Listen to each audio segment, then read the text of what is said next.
Dun, dun, dun, dun. Hope everybody's having a good Saturday. Happy Saturday, everybody. Yep, Saturday. Those of you that have been watching the, what was it, the WNBA, what was it, the All-Star game. Sorry, had a mental lapse there for a moment. You know, sports-wise, it's hard to watch a lot of different channels, and it's hard to watch any kind of mainstream media. And one thing that bothers the ever-living shit out of me, and it does, is it's not even about Bleacher Report. It's about you having a debate about the greatest ever of all time as far as basketball goes. That's fine. But why don't you talk about somebody besides Jordan and Kobe and LeBron? There's so many other cats you could be talking about out there. Not even cats I got listed on the thumbnail, but like, even Lou Hudson. You could talk about Hal Greer. You could talk about Billy Cunningham. You could talk about Willis Reed. I don't know. There's so many players that have played. Dan Issel. You could talk about Tom Chambers. You could talk about so many players, but it's a non-stop echo chamber of LeBron, Kobe, Jordan, LeBron, Kobe, Jordan, LeBron, Kobe, Jordan. And then bringing up another guy by trying to bring down another guy is insane. That's not how you do it. First off, the greatest player is going to be the one whose counterparts, whose competition, whose contemporaries are out there with him. Those are the ones that are going to tell you how good you are. You don't sit there and tell yourself and then try to convince everybody else that you're the greatest. Nobody's buying that. You know what I'm talking about. That's nonsense. And then I think there's a couple cats that have broken it down already as far as LeBron's group and TNT and Bleacher Report and how they're all tied in and connected and why would you want to, in, in short, I guess, bite the hand that feeds in a way. You're not going to sit here and badmouth the guy that's making you money, right? Generally not. No. But, if you're going to have this GOAT debate and then not do it correctly, and when I say correctly, just like you would any other debate, if you're going to debate anything, there needs to be a set of rules. You need to have something set up to where it's going to be universal.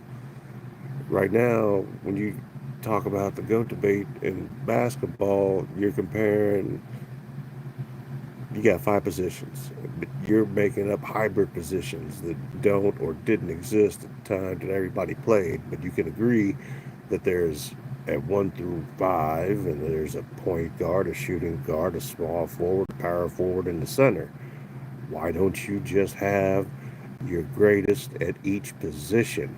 And then if you want to throw in these nonsensical hybrid positions like point forwards, fucking, if you are larger than what your standard point guard is, 6'4", 6'6", and I'd say at 6'4", you're a small point guard, but you could play big. But 6'6" is a good size to be a point guard. Got great vision at that point. You should have nice long arms. You should have a solid dribble. And, 2 inches isn't a great deal, but it can mean a lot when it comes down to it. Anyway, but compared to, a small forward, you're looking 6'8", 6'9". Power forward, you're looking about 6'10", just under 7 feet tall. And then centers generally 6'11", 7-footers. So why not just do it that way? Because all it does is discredit those who have played in other eras in the past, number one, and it takes away from how great they were when you don't even bring up their names. Because if you are a fan of basketball, a student of the game, then you know these people that I'm talking about, and you've either seen them play or seen footage of them play at some point, have an idea of who they are, know their story, etc. So, going back to the history of the game, the roots, the foundations, who laid the groundwork, is just as important as watching it and staying up on the current events of the game. The game has evolved and it's changed. I compare it, you know, you could say that I'd almost call it a parallel to what forensics has become in law enforcement. You know, you went from identifying blood type, fingerprints, to having DNA and being able to do insane things now, which have all done wonderful things in ways of putting bad guys away and catching the bad guys, so we hope. Same way that basketball has evolved over the course of, the decades, whether it be through nutrition, through training, through travel. All these things make a big difference in the way that the game is played and how the players are treated. Especially, you're talking about players of color back in the 50s. There wasn't that many of them, for one. And number two, 50s, 60s, 70s, 80s, they weren't treated anywhere near as well as they are now. And I even say that modern age, minus the fact that you've got young individuals of all colors that make more money than most people will ever dream of making in 10 lifetimes. So I understand the money aspect of things as much as everything else, but the echo chamber of endless debate over the same three people, it's it's just nauseating. It's crazy to me.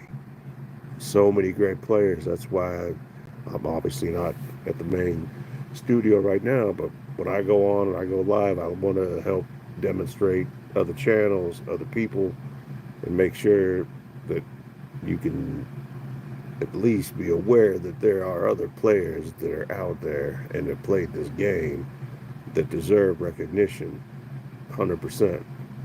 And for me to ignore that fact, it's crazy. And then to try to bring yourself up or have other people bring you up by putting other people down, that's not the way to do it either. You let your game do the talking. Let your game do the talking. And if you want to talk shit on the floor, that's one thing. That could be part of your game. And it's, 90% mental, 10% physical. That's what they say. And to a good point, to a good degree, that's right. Mental toughness is just as important, if not more so, than your physical abilities and what you're able to do as far as athletic ability is concerned. But either way, it's not going to make any difference if you sit here and you just talk about three guys and that's it. It's crazy. I don't want to give any kind of credence or credit to this Bleacher Report article because I don't believe that it's done correctly, and I don't understand how they want to try to rewrite history to a point based on false narratives. It's nonsensical. You've got to be able to go back to the beginning and give everybody their credit and do it correctly. And if you're not going to do it correctly, you're supposed to be a professional organization, and you need to put yourself back to square one, start all over again, and get it right.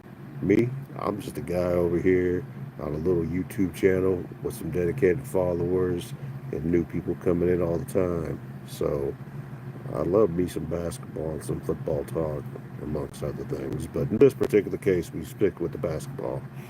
But it's, like I said, it's a discredit to those that came before by not giving them credit, by not mentioning them, because without what they've done, without their sacrifice, without having them come before you, you wouldn't have the shit that you have right now. And as far as when it comes to a certain individual, And his need for non-stop, constant attention and coddling, that's done by babies and children. And if you want to be remembered as a child, or being childish, being petty, being a narcissist, then that's exactly what you're going to get. The longer that you continue to play, the more you dilute and diminish your legacy, whatever that may be, when you are done playing. Which is another thing. I don't know why you would make a list of all time greatest players and still have active players. To me, that doesn't make sense. It also doesn't make sense if you have a list of all time greatest players and include players that never won championships. But that's me. You got to understand me. That's just the way I do things. You got a club of rings and the no ring club. No ring club, you got like Dominique Wilkins, Charles Barkley, Karl Malone, John Stockton. There's plenty of players in the no ring club. Lots of players in the no ring club. And then you got the ring club, where you got Michael, you got Will, you got Kareem, you got Bill, you got Larry, you got Magic, you got Isaiah, you got Dumars, you got a million other guys. So, also something to keep in mind. But that's, like I said, one of those things that you got to put in that category as far as what's going to separate you from the other greats. Not saying that if you didn't win a championship, you're not a great.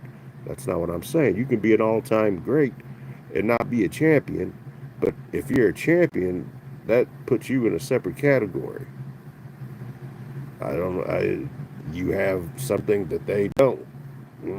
You'll never be able to say, or nobody will ever be able to take away the fact that you were a champion for this year on this team doing your work. That's my whole point. So if you got these items, these criteria that are set up in order to have a debate, that makes a lot more sense in my eyes than not. That's my opinion. I'm throwing it out there.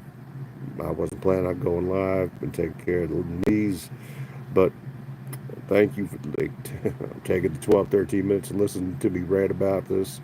Uh, Other than that, I hope everybody has a great rest of the weekend, and we'll talk again later. Deuce.